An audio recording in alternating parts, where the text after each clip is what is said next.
bike, the one that had that nasty little accident because it had that really sharp clutch cover on it. So she dropped the bike only going like 5 miles an hour in the dirt, and it fell right on her foot and gave her a really nasty deep cut from it.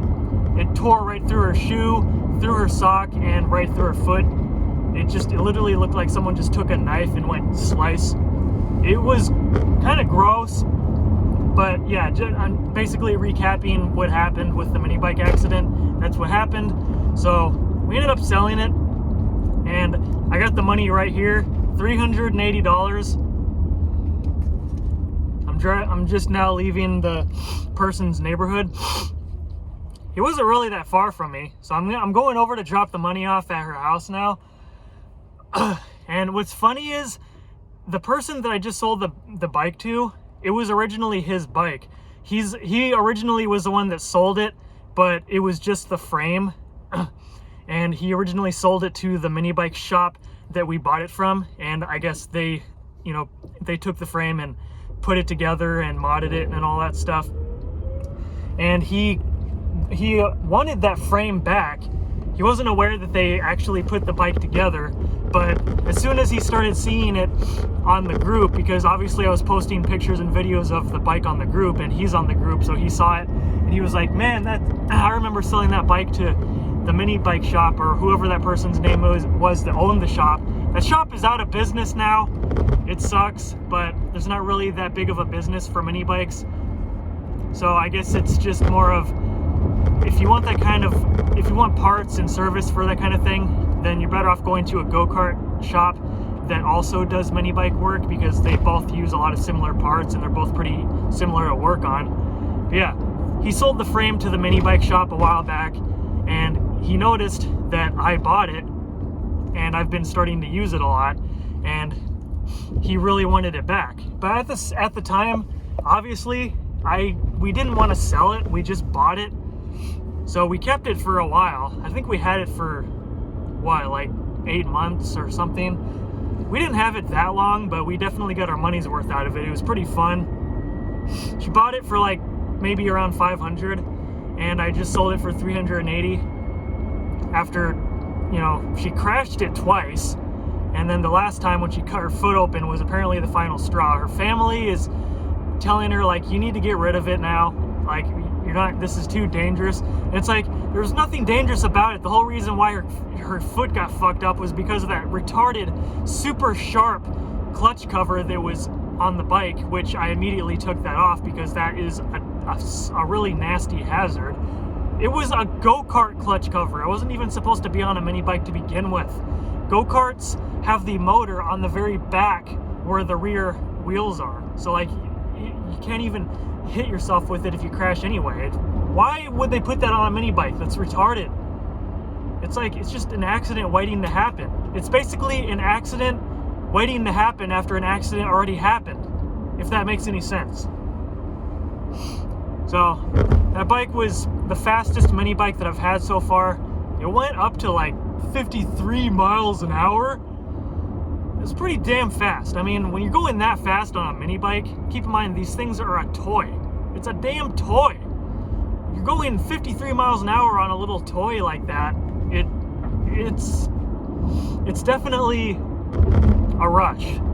I'll tell you that. Like, that's taking it lightly. It's definitely a rush. If you go any faster than 40 on those mini bikes, especially the smaller ones, it feels like you're going like 70.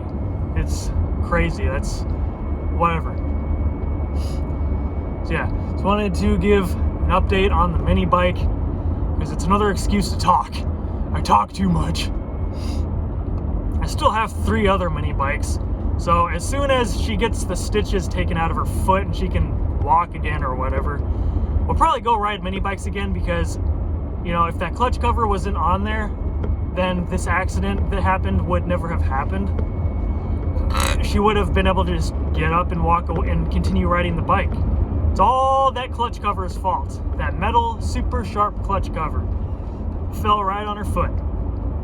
But since all of my mini bikes, well, they don't have clutch covers on them at all.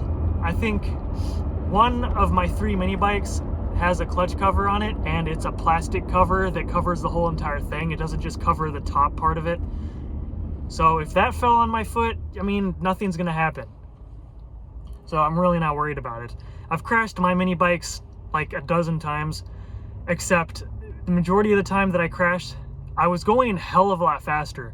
The last time I crashed my mini bike was at night, and I was going through this hiking trail area. I was on the street, and it was really dark. Even though I had all my headlights on, I still couldn't see because it was pitch black out, and the road was really narrow. It was a really small single lane road, and it kept constantly curving like this and turning unexpected turns. I was going full speed when I really shouldn't have, because I was trying to find out where all the people were in the group, because I was meeting up with like a dozen people to go on a group ride, and they were further up the road. And then the road suddenly curved to the right, and I was like, oh shit.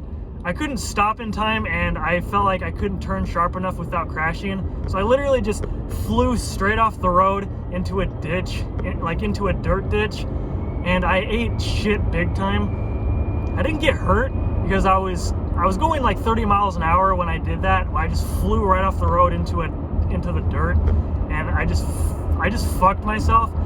But the reason I immediately just got up and got back on the bike, and it was leaking oil everywhere. So like that's the only thing I like about crashing these mini bikes. Every time you crash them, it usually gets oil all over the place. And then when you start it again, it is a pain in the ass to start the bike again. But when you do get it started, it starts smoking like crazy because it burns all the oil off that got all over the engine and all that. It starts burning up that oil, and then it just starts smoking like crazy. It actually looks pretty cool. So then you can just hop back on it and take off, and you're just gonna be smoking up the whole street.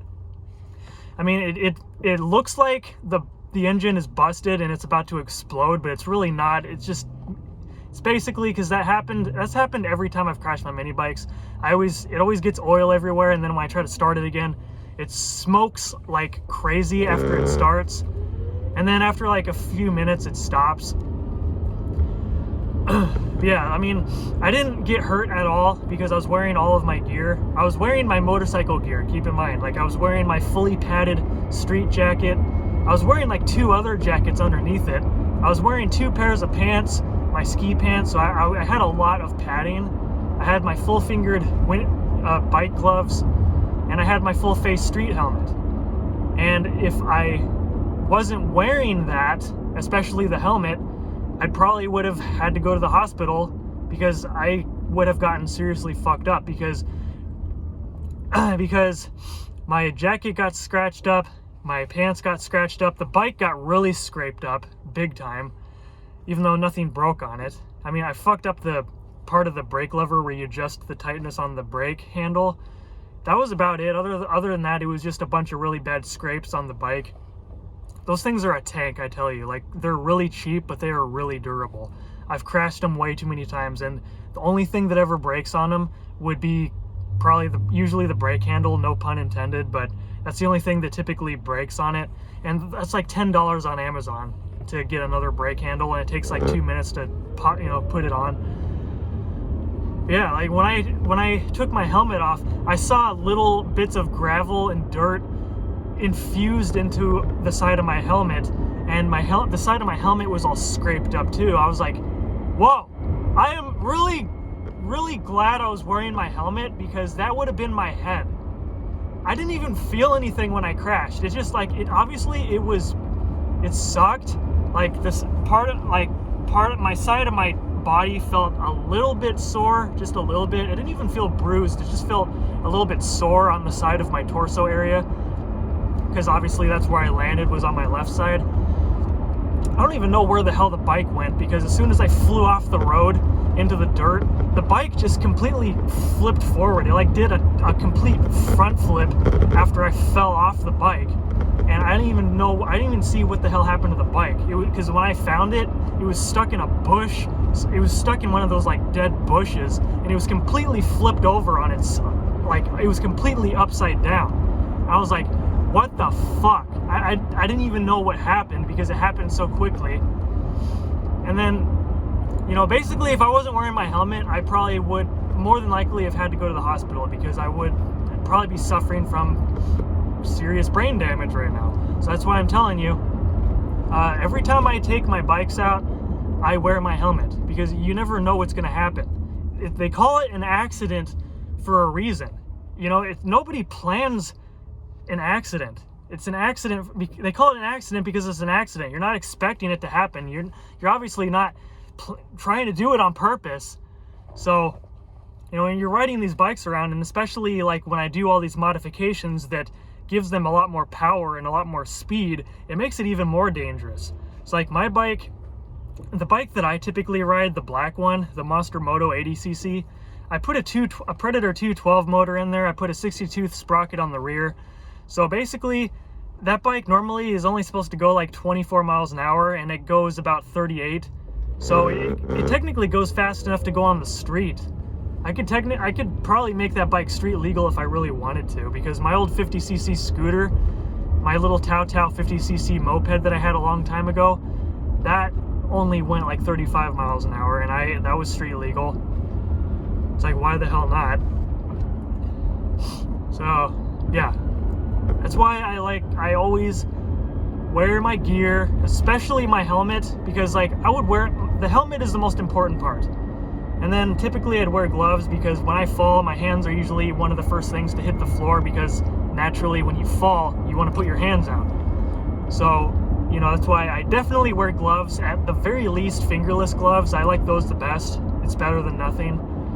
So yeah, helmet and then fingerless gloves, those are the bare minimum. It's like, but definitely your helmet, damn it. Because if you get scraped up or bruised or whatever, or even if you break something, you break your arm or whatever, who cares? You can always grow your skin back. You can fix your bone. You can fix broken bones. But like if you smack your head and crack your skull open and you have serious brain damage, I mean, assuming that you don't die, sometimes, I mean, you might not ever be able to fully recover from that, because a lot of the times if you have a serious brain injury like that, it could be permanent, you know? But like with getting scraped up and bruised or get a broken bone or something, I mean, you can easily recover from that like 95% of the time. It's not a big deal. I get scraped up all the damn time. I don't care. I mean, it stings. Who cares? I can take pain pretty well. Because the first couple of times I crashed my mini bike, I was just wearing a shirt and shorts and my fingerless gloves, obviously. I got scraped up, mostly on my leg, and I didn't even care. But especially ever since my motorcycle accident happened with my cruiser, where I rode through the intersection and this idiot pulled a U-turn in the intersection, and I slammed right into him. And I was literally just wearing shorts and a shirt, nothing else. Literally just a shirt and shorts. I had no gear on at all whatsoever, and that was my first motorcycle accident that I was in, and it sucks. At the first accident that I was in, I was wearing pretty much nothing, and I didn't really even get hurt at all. Like my left leg got scraped up a bit. I got like minor road rash and some bruising because the bike fell on my damn leg. Like that was really annoying. Other than that, I really didn't get hurt at all. I just walked away from it, you know, and I'm still waiting for my medical settlement, waiting for them to give me several $1,000s for my medical settlement so I can have some more money, damn it. They're stalling on purpose. I know they are, because this was like 3 months ago. And it's like, how didn't I die? I thought I was gonna die. Like, when I saw that person just flipping a bitch in the middle of the intersection, and I couldn't stop in time, I was slamming on both brakes as hard as I could without locking up the wheels, and I was not gonna stop quick enough. So I was just thinking, okay, cool, this is how I die. I've known so many people that died from motorcycle accidents, and I figure, okay, I'm gonna die for sure because I'm wearing literally no protective gear whatsoever, not even a fucking helmet. So I was pretty much, and keep in mind, I was also like half asleep. I was running on like 2 hours of sleep that day because I was picking up my bike. I left it at my friend's house, so I went down there to pick it up, and I was riding back, and I didn't even have a reaction to the accident. When he pulled out in front of me and I was about to slam into him, I really had no reaction to it. because I was so damn tired. So I was basically just thinking in my mind, oh, I'm gonna die. This is gonna be fun. But I didn't die. I was perfectly fine. I walked away from it. And I took that as a sign that I was given a second chance at life. So that's why, even on my mini bikes, every single time I go out, I put on all of my gear from top to bottom. I wear my pants. I don't care if it's my camo pants that I love wearing those. Though I always call those my mini bike pants because I always wear those when I take my mini bikes out anyway. I've just always taken those out the most. So I usually either wear my camo pants or my street pants because those are summer pants. So I would wear my track pants during the summertime. I wear my street jacket, my helmet, and minimum fingerless gloves just to protect my hands from road rash if I crash. I always wear all of that stuff. And I still even have the chest and spine guard that'll protect your chest and your back if you like start tumbling down the road. It'll keep your spine from getting all fucked up or whatever because it's all padded and it's like solid plastic and all that. So it would give you a hell of a lot more padding. Yeah, that's basically what happened. This story has gotten a lot longer than I thought it would. I mean, I just wanted to talk about, hey, I sold the fucking mini bike, here's the money, but I'm just rambling on as usual. So stay tuned for more videos. See you, folks.